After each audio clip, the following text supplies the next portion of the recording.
राधे सभी को स्वागत है आपका आपके अपने चैनल किरण की हिंदी में। तो जैसा कि हम जानते हैं कि हमने हिंदी साहित्य में आदिकाल का पद्य साहित्य देख चुके हैं और आगे हम पढ़ेंगे आज आदिकाल का प्रमुख गद्य साहित्य, जिसमें हम सबसे पहले उद्योतन सूरि जी को देखेंगे।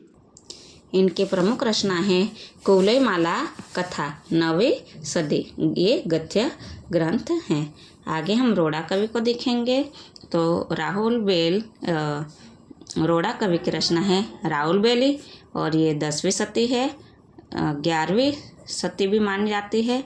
10वीं 11वीं सदी अनुमानतः 11वीं सदी मानी जाती है। यह शिलांकित कृति है। क्वेश्चन आ जाता है कि राहुल बेल कैसी रचना है, तो एक शिलांकृत कृति है। यह ग्रंथ पद्य मिश्रित चंपू काव्य है जो गद्यवाद में मिलती है। इससे हिंदी में नक्शिक वर्णन की परंपरा का वर्णन आरंभ माना जाता है। तो किस रचना से नक्शिक वर्णन की परंपरा का आरंभ माना जाता है, तो राहुल बेल से नक्शिक वर्णन की परंपरा का आरंभ माना जाता है। इनके नायिका है, राहुल बेल में नायिका है, राहुल के नक्शिक का वर्णन है। राहुल ये नायिका हैं। इसकी भाषा में हिंदी की 7 बोलियों के शब्द मिलते हैं, जिसमें राजस्थानी प्रमुख हैं। कितने ऐसा भी एक प्रश्न आ जाता है कि हिंदी की 7 बोलियों के शब्द किस रचना में मिलते हैं, तो राहुल बेल मिलते हैं।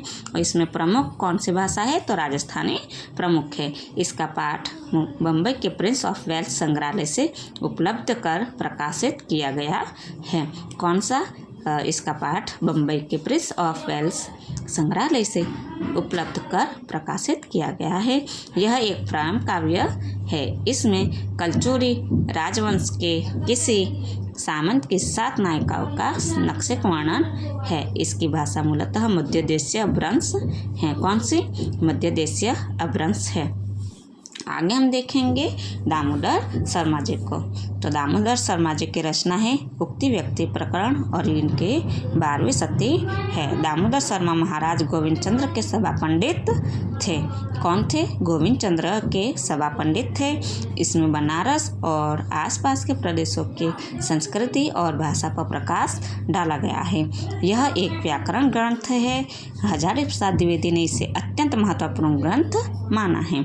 इसकी रचना राजकुमारों को काव्य कुब्ज और काशी प्रदेश में प्रचलित तत्कालीन भाषा में संस्कृत सिखाने के लिए की गई थी। तो ऐसा भी एक प्रश्न आ जाता है कि कौन सी रचना में कान्याकुब्ज और काशी प्रदेश के प्रचलित तत्कालीन भाषा में संस्कृत सिखाने के लिए की गई थी रचना, तो ये राहुल बेल नहीं, दामोदर शर्मा जी की उक्ति व्यक्ति प्रकरण है। तो आगे हम देखते हैं ज्योतिश्वर ठाकुर जी को।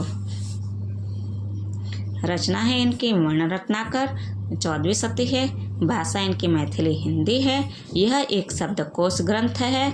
यह एक शब्दकोश ग्रंथ है। इसका संपादन डॉक्टर सुनीति कुमार चटर्जी और बबुआ मिश्र ने एशियाटिक सोसाइटी ऑफ बंगाल से किया।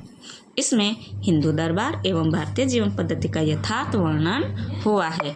आगे हम देख रहे हैं आदिकाल के प्रथम काव्य पंक्तियाँ। तो देवसेन की काव्य पंक्ति है जो जीर्ण शासन भासियु सो भई कहियु सारो।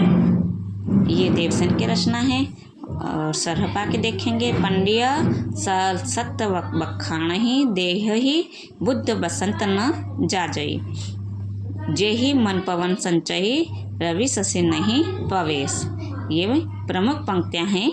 ये कोई भी देकर पंक्ति पूछी जाती है कि ये किस कवि की हैं या किस साहित्यकार की हैं। नाद न बिंदु न रवि शशि मंडल चियराउ सहरावे मुकल। ये भी एक सरहपा की पंक्ति है। कण्हपा की पंक्ति कौन कौन से हैं, तो कण्हपा की आगम वेद पुराणे ही पंडिय माणवन्ही, ये पंक्ति कण्हपा जी की है। लुइपा जी की देखेंगे का तरुअर पंच बिड़ाल।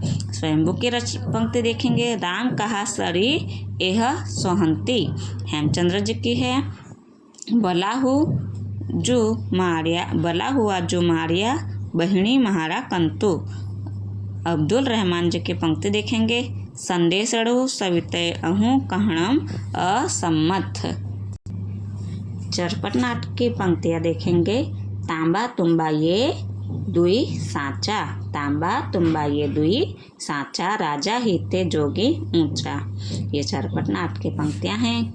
गोरखनाथ की पंक्तियाँ देखेंगे। जोय जोय पिंडे सोय ब्रह्मांडे। आगे हम देखेंगे अवधू मन चंगा तो कठौती में गंगा। ये भी गोरखनाथ की पंक्ति है। अभी अंतर की त्यागे माया, अवधू रहा हाटे बाटे रूप बिरछ की छाया। ये सारी पंक्तियाँ गोरखनाथ जी की हैं। चंद्रवरदाय जी की पंक्तियाँ देखेंगे तो पुस्तक जलहन हत दे चले गज्जन रूप काज। दूसरी देखेंगे खट भाषा पुराण च कुरान कथितम मया।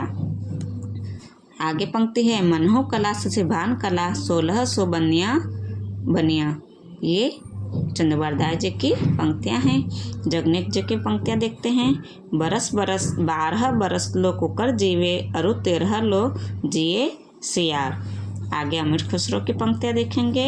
एक थाल मोती से भरा सबके सिर पर औंधा धरा, चारों ओर वह थाली फिरे मोती उससे एक न गिरे। ये पहेलिया है, इसका आंसर आकाश होता है। दूसरी पंक्ति देखेंगे। एक नार ने अचरज किया, सांप मारी पिंजड़े में दिया, जो जो सांप ताल को खाए सूखे ताल सांप मर जाए। इसका आंसर है दिया बातें। एक नार दो को ले बैठी, टेढ़ी होके बिल में बैठी, जिसके बैठे उसे सुहाए, खुसरो उसके बलबल जाए। इसका आंसर है पायजामा। अर्थ तो इसका बूझेगा, मुँह देखो तो सोजेगा। मोरा जोबना नवेलरा भय हो गुलाल, कैसे गर्दिनी कस मोरी माल, सुने सेज डरावन लागे बिरहा आगे मुहे 10-10 जाए, जी हाल में इसके मकुन तगाफुल दुराए नैना बनाए बतिया।